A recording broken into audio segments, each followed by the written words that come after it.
के ऊपर अक्षांश रेखा और दशांतर रेखा के बारे में बात करेंगे। दोस्तों आइए देखते हैं क्या होता है ग्लोब।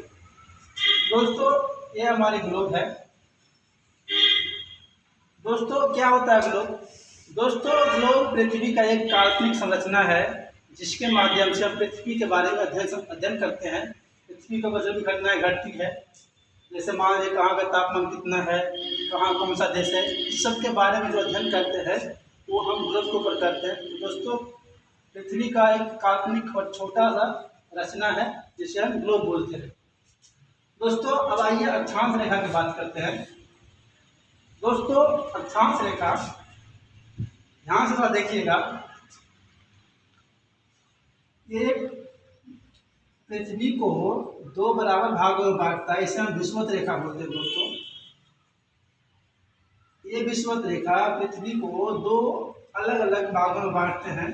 ये ऊपर की एरिया और ये नीचे की एरिया है। ऊपर की एरिया को हम उत्तरी गोलार्ध बोलते हैं और नीचे की एरिया को हम दक्षिणी गोलार्ध बोलते हैं। दोस्तों यहाँ से लेके ये पूरा ऊपर उत्तरी गोलार्ध हो गया और यहाँ से लेके ये पूरा नीचे दक्षिणी गोलार्ध हो गया। दोस्तों इस रेखा का नाम है विषुवत रेखा।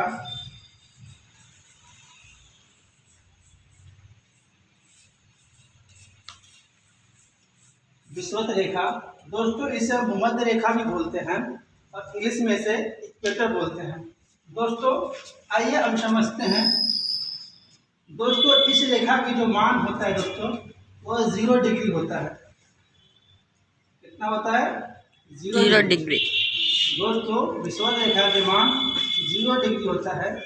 दोस्तों इस विषुवत रेखा से ऊपर और विषुवत रेखा से नीचे यानी उत्तरी गोलार्ध में और दक्षिणी गोलार्ध में विषुवत रेखा के समानांतर ग्लोब पे बहुत सारी लाइनें खींची हुई है जिसे हम अक्षांश रेखा बोलते हैं। दोस्तों ये अक्षांश रेखा उत्तरी गोलार्ध में भी और दक्षिणी गोलार्ध में इस तरह से खींची गई है।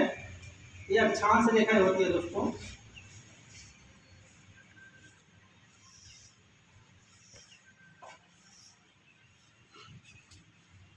सेम इस तरह से साउथ गोलार्ध में भी होता है।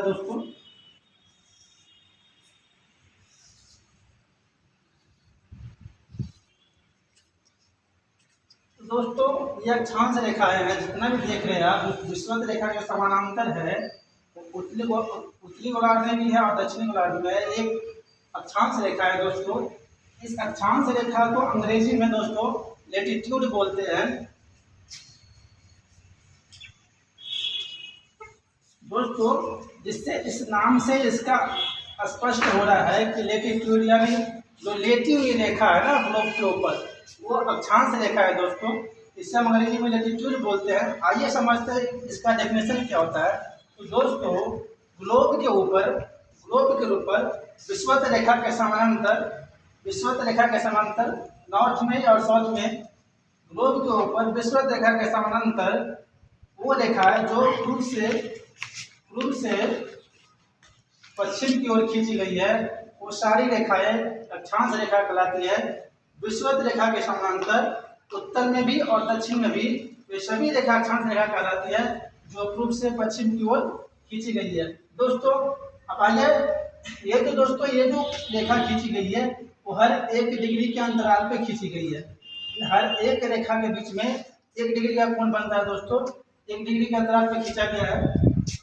दोस्तों कुछ रेखा अक्षांश रेखा है का अलग अलग विशिष्ट नाम है जिसे हम अलग अलग नामों से जानते हैं। दोस्तों अब आइए समझते हैं।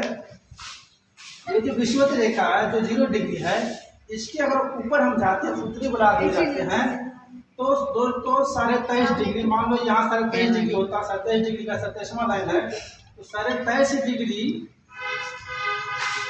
उत्तरी अक्षांश रेखा को 23.5 डिग्री उत्तरी अक्षांश रेखा को दोस्तों हम कर्क रेखा बोलते हैं। ये कर्क रेखा भारत से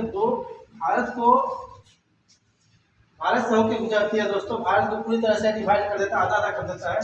दोस्तों ये कर्क रेखा है 23.5 डिग्री को हम ऊपर उत्तरी गोलार्ध में है वो कर्क रेखा कहलाता है। दोस्तों सेम विषुवत रेखा से 27 डिग्री जब नीचे जाएंगे तो दोस्तों यहाँ एक लाइन की एक रेखा है, अक्षांश रेखा है, उसका दोस्त हम लोग नाम देते हैं मकर रेखा का। मकर रेखा।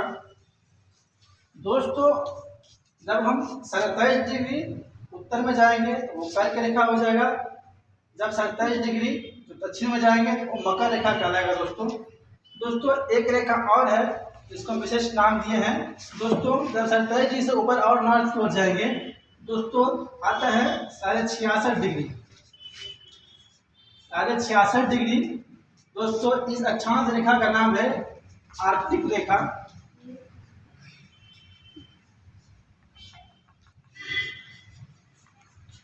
आर्कटिक रेखा दोस्तों ये आर्कटिक रेखा 27 डिग्री उत्तरी अक्षांश को बोलते हैं। 66 डिग्री उत्तरी अक्षांश को आर्कटिक बोलते हैं। दोस्तों सेम दोस्तों साउथ में भी 66 डिग्री का एक नाम दिया गया है। दोस्तों 66 डिग्री साउथ की रेखा को अंटार्कटिका रेखा बोलते हैं। दोस्तों अंटार्कटिका रेखा बोलते हैं। दोस्तों आइए दोस्तों समझते हैं इससे आगे ग्लोब पे या पृथ्वी पे जो अक्षांश रेखाएं हैं वो कितनी है। तो दोस्तों आइए समझते हैं। दोस्तों ये जो विषुवत रेखा है इसके ऊपर हर एक डिग्री पे जैसे यहाँ पर 1 डिग्री यहाँ पर 2 ऐसे करते करते दोस्तों ये 90 लाइन खींचा गया। दोस्तों ये 90 अक्षांश रेखा ऊपर है 90 डिग्री। दोस्तों सेम ऐसे ही दक्षिण में भी 90 डिग्री नीचे है। दोस्तों 90 रेखा नीचे भी है तो कितना हो गया दोस्तों 180 हो गया। दोस्तों विषुवत रेखा में एक प्रकार का अक्षांश रेखा ही है दोस्तों, क्योंकि इसके अलावा इसके ऊपर यहाँ पर 90 है और इसके नीचे 90 है। तो दोस्तों ये विषुवत रेखा भी एक तरह का अक्षांश रेखा ही है। इसमें हम एक ऐड कर देंगे तो दोस्तों 181 हो जाएगा। दोस्तों कहीं कहीं आपको किताबों में या एग्जाम में 181 ना होके ये 179 ही होता है। तो आइए समझते हैं 179 कैसे होता है।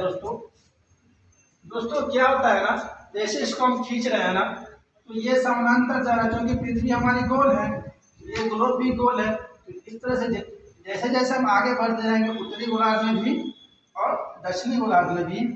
जैसे जो लास्ट पॉइंट पे हम आएंगे तो यहाँ की जो 90 डिग्री की जो लास्ट लाइन होती है रेखा अक्षांश रेखा है वो दोस्तों इस ग्लोब के बाहरी सतह के ऊपर इस तरह से रेखा की तरह हो जाता है। दोस्तों यहाँ एक बिंदु की तरह बच जाता है। दोस्तों इसको कभी कभी एक बिंदु की तरह गिनते हैं। तो एक बिंदु यहाँ इसे रेखा ना मान के बिंदु मानते हैं। दोस्तों जब ये एक बिंदु हो गया सेम ऐसे ही नीचे में एक रेखा होगा तो बिंदु के रूप में हो जाएगा। जब हम इस दोनों रेखा को बिंदु मान लेंगे दोस्तों 2 घट जाएगा 179 हो जाएगा। दोस्तों आपको एग्जाम में या ये रहेगा ऑप्शन में तब ये मारिएगा, नहीं तो 179 होगा ही।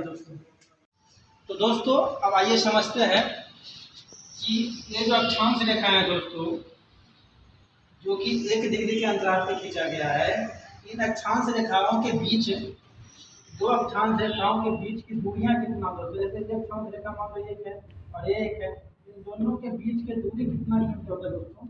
दोस्तों याद रखिएगा 2 अक्षांशों के बीच की दूरी 111 किलोमीटर होता है। दोस्तों और इसका दूरी हर जगह बराबर होता है दोस्तों, क्योंकि ये विषुवत रेखा का समानांतर है। दोस्तों ये रेखा सीधी की दूरी है और इसकी दूरी हर जगह बराबर ही होता है। दोस्तों याद रखिएगा 2 लगातार अक्षांश रेखाओं के बीच की दूरी 111 किलोमीटर होता है। दोस्तों अगर आपको कोई पूछ देगा तो कोई व्यक्ति इस जगह पे खड़ा है, एक अक्षांश पे खड़ा है और अगला व्यक्ति इस जगह पर मान लो खड़ा है। दोस्तों यहाँ क्योंकि 3 अक्षांश रेखा आ गया दोस्तों 1 2 3, तो यहाँ का तो दोस्तों डिस्टेंस होगा, यहाँ से लेके यहाँ का डिस्टेंस होगा। तो दोस्तों एक ये हो गया 111 किलोमीटर और एक हो गया 111, कितना हो जाएगा दोस्तों 222 किलोमीटर हो जाएगा। दोस्तों आइए दोस्तों अब समझते हैं। दोस्तों ये जो अक्षांश रेखाएं हैं एक ग्लोब को पूरी तरह से अक्षांश रेखा को दोस्तों इस अक्षांश रेखा को हम वृत्त रेखा भी बोल सकते हैं। दोस्तों ये वृत्त की तरह चारों साइड से इसको काटता है। दोस्तों इस अक्षांश रेखा को हम अक्षांश वृत्त भी बोलते हैं। दोस्तों और दोस्तों विषुवत रेखा की जो ऊपर होता है ना इसको इस जितनी भी अक्षांश रेखा है इसको हम उत्तरी अक्षांश रेखा ही बोल सकते हैं और विषुवत रेखा के नीचे को हम दक्षिणी अक्षांश रेखा ही बोल सकते हैं। दोस्तों उम्मीद करता हूँ अब आप ये अक्षांश रेखा के बारे में समझ गए होंगे। दोस्तों